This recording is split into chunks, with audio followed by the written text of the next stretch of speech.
Hola, ¿qué tal a todos y bienvenidos a Paranormales TV, el único canal que se especializa en romper ilusiones. En otras palabras, este es un canal donde hablamos de temas sobrenaturales, pero desde un punto de vista crítico y muy escéptico. Sobre aviso, no hay engaño. Hoy hablaremos de otro de los fraudes paranormales más célebres de la era victoriana, del caso de los hermanos Davenport, un par de espiritistas que explotó sus supuestos dones para obtener fama y fortuna. ¿Qué vendedor de humo no ha soñado con esto? Pero primero imaginemos lo que vivía un espectador del siglo XIX cuando asistía a una de sus sesiones.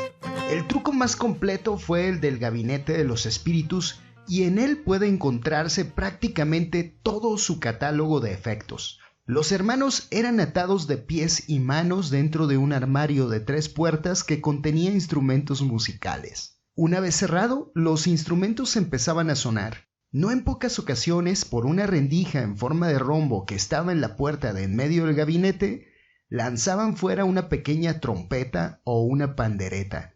Unas manos asomaban y a veces algún brazo completo. Al concluir la sesión, los hermanos seguían atados y sentados en el mismo lugar que al inicio.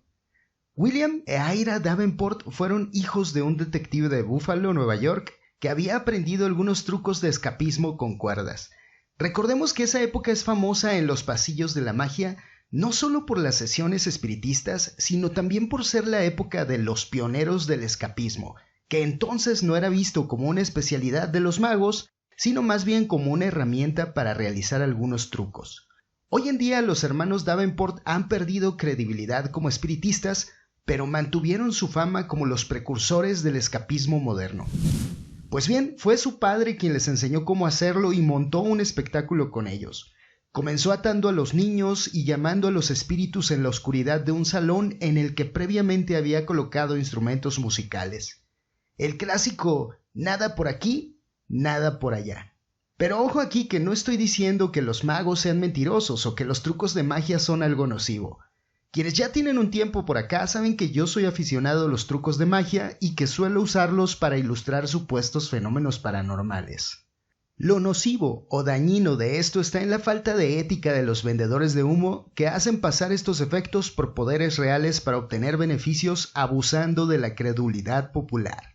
Cuando uno va a un show de magia, lo hace sabiendo que lo que ve son efectos especiales. Incluso a muchos magos, aficionados o no, les gusta asistir y ver cómo son presentados estos trucos. Es como ir al teatro.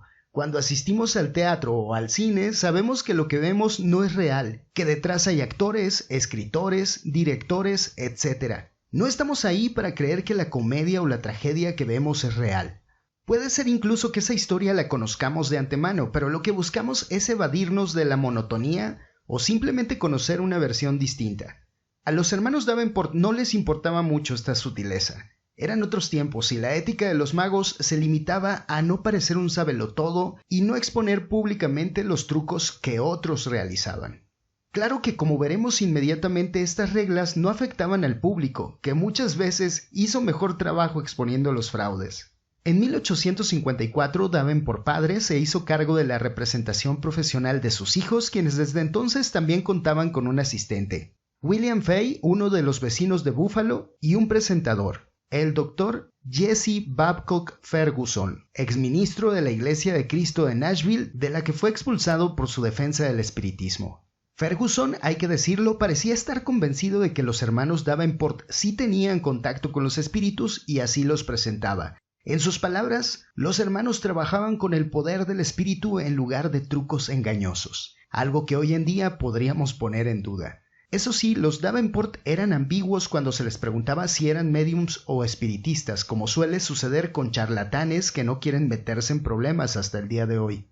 Los hermanos Davenport no declaran pertenecer al espiritismo o estas maravillas, dicen solamente que les ha sido concedida la facultad de producir semejantes manifestaciones. Se lee en Controversia Espiritista a propósito de los hermanos Davenport, escrito por el vizconde Torres Solanot de la Sociedad Espiritista de España. Cuando empezaban su carrera no había ningún gabinete. Simplemente los ataban, apagaban las luces, se liberaban de sus ataduras y paseaban de un lado a otro taladrando los oídos de los asistentes con sus instrumentos musicales. Según Barnum, sí, el célebre empresario, el de los circos y promotor de engaños en el mundo del espectáculo, el ruido que producían los espíritus no era mejor que el del graznido de una bandada de pájaros salvajes, y en una ocasión, un policía que estaba entre los asistentes encendió una linterna a mitad del show, dejando a la vista a los jóvenes Davenport que corrían entre los incautos con los instrumentos en las manos. Como es de esperarse, la audiencia se retiró molesta y la familia, en lugar de sentirse apenada por la situación, buscó la forma de que el bochornoso incidente no volviera a ocurrir. Esa fue la razón del gabinete. Dentro, la presentación podría hacerse incluso con luz y agregarle nuevos efectos. John Mulholland narra que en otra ocasión, mientras actuaban en Ítaca, Nueva York, unos estudiantes de Cornell introdujeron fuegos pirotécnicos para iluminar la habitación y encontraron a los hermanos en lados opuestos del escenario agitando instrumentos musicales. La función del asistente por su parte era la de reforzar la sugestión de los testigos haciéndose pasar por voluntario entre el público. Al abrirse las puertas tendría el sombrero sobre los ojos y la chaqueta al revés, provocando asombros y risas, un toque para aligerar la tensión. Otros efectos interesantes que pudieron agregar fue el de sostener harina en las manos que guardaban en sus bolsillos al abrirse las puertas para comprobar que ellos no habían tocado ningún instrumento, o ya al final de su carrera, agregar pintura fosforescente a los instrumentos para que el efecto del brillo intensificara la sensación de que flotaban en la oscuridad. Lamentablemente para ellos, 1861 fue un mal año. La guerra estalló en abril cuando las fuerzas de los Estados Confederados de América atacaron Fort Sumter en California del Sur poco después de que el presidente Abraham Lincoln asumiera su cargo. Optaron por continuar con su carrera en Europa. ¿En todo ese tiempo nadie los cuestionó? Sí, algunos con más y otros con menos éxito. A veces se toparon con personas que sabían más de nudos que los voluntarios promedio. En ese momento se quejaban de que las cuerdas estaban muy apretadas, que cortaban su circulación o que incluso les estaban haciendo sangrar. Señalaban la, entrecomillemos, mala acción de los voluntarios y pedían que otra persona, alguien amable con ellos, hiciera nuevamente el nudo. En marzo de 1875 se presentaron en Madrid y, según cuentan, no convencieron a nadie más que a los periodistas, a los que previamente habían agasajado con una presentación privada. Se cuenta que también fueron descubiertos por el Club Fantasma de Cambridge, pero que no hicieron público lo que habían descubierto. Por cierto, si quieres saber más acerca del Club Fantasma, puedes ver el video de la siguiente semana que estará disponible desde ahora en un enlace de la descripción. Esto como agradecimiento por ver este video desde el momento en que lo he publicado. Y bueno, finalmente, el 7 de marzo de 1865, mientras actuaban en la ciudad de Cheltenham, en Inglaterra, uno de los asistentes, el inventor e ilusionista John Neville Maskelyne, se preguntaba si sería posible reproducir los efectos del show y se propuso en 3 meses recrear el acto. Patrocinado por el 10º Cuerpo de Fusileros de Cotswold y con la ayuda de George Alfred Cook, un amigo ebanista, reprodujo el gabinete y finalmente, el 19 de junio de 1865, él y Cook, su compañero de actuaciones, replicaron todos los efectos con un poco de humor y agregaron una transformación de los actores en una mujer y un gorila.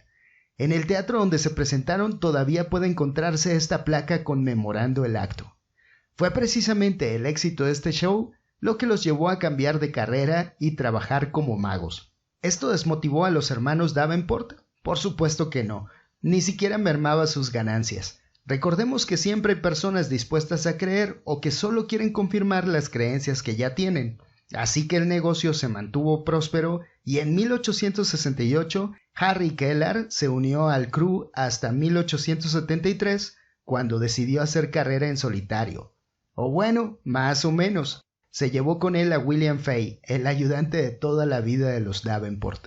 A ellos no les fue nada mal, decidieron probar suerte en una gira por México, Centro y Sudamérica, luego intentaron volver a Inglaterra, pero su barco se hundió y perdieron toda su fortuna, quedándose apenas con la ropa que llevaba puesta y un anillo que vendió para intentar volver con los Davenport.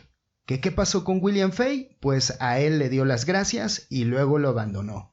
Pero no se preocupen porque Fay sí volvió con los hermanos y se mantuvo con ellos hasta el final. Con el tiempo, Kela recuperaría su fortuna y copiaría la estrategia de la competencia de los Davenport, la de Maskelyne. ¿Quién diría entonces que su nieto, heredero de su talento como ilusionista, jugaría un papel importante durante la Segunda Guerra Mundial? Si quieres saber de qué estoy hablando, te sugiero ver el siguiente video. Lo encontrarás abajo en la descripción. Finalmente, el 1 de julio de 1877, a la edad de 36 años, William Davenport murió. Mientras actuaba en Nueva Zelanda, comenzó a sentirse mal y su situación empeoró hasta que, 3 semanas después, en el Hotel Oxford, en King Street de Sydney, perdió la vida. William Fay, el antiguo asistente, quien para entonces ya había vuelto a trabajar con ellos, decidió sentar cabeza y quedarse a vivir en Australia, y Ira Davenport, por su parte, volvió a los Estados Unidos, donde entabló amistad con el célebre escapista Harry Houdini. En su libro, publicado en 1891, intentó limpiar el nombre de los hermanos, escribiendo que Ira le había revelado el secreto de sus representaciones y que no había encontrado ninguna semejanza entre la descripción de las sesiones espiritistas y las revelaciones de Davenport como mago profesional. Hoy, muchos consideran a Houdini un sucesor de los Davenport. En 1895, tal vez por pura nostalgia, Ira Davenport y William Fay se reunieron para realizar una última gira, pero ya a nadie le importaba ir a ver a dos personas metidas en un gabinete. El 8 de julio de 1911, Ira murió y fue enterrado en Mayville, Nueva York. Ah, y antes de irnos, lo olvidaba, ¿recuerdan a Maskelyne, el mago que los desenmascaró? Pues según el espiritista Alfred Russel Wallace, todo este asunto del descubrimiento del fraude fue una campaña publicitaria. Realmente, Maskelyne poseía poderes sobrenaturales. La realidad es que los hermanos Davenport, sin quererlo, aportaron mucho al mundo de la magia. Los magos modernos usan muchos elementos de su espectáculo. Espero que el video les haya gustado. Si es así, recuerden suscribirse, dejar un comentario y una manita arriba. Nos vemos en el próximo video y mientras tanto sean felices y tengan siempre presente que saber nos hace libres, aunque perjudique severamente la ignorancia.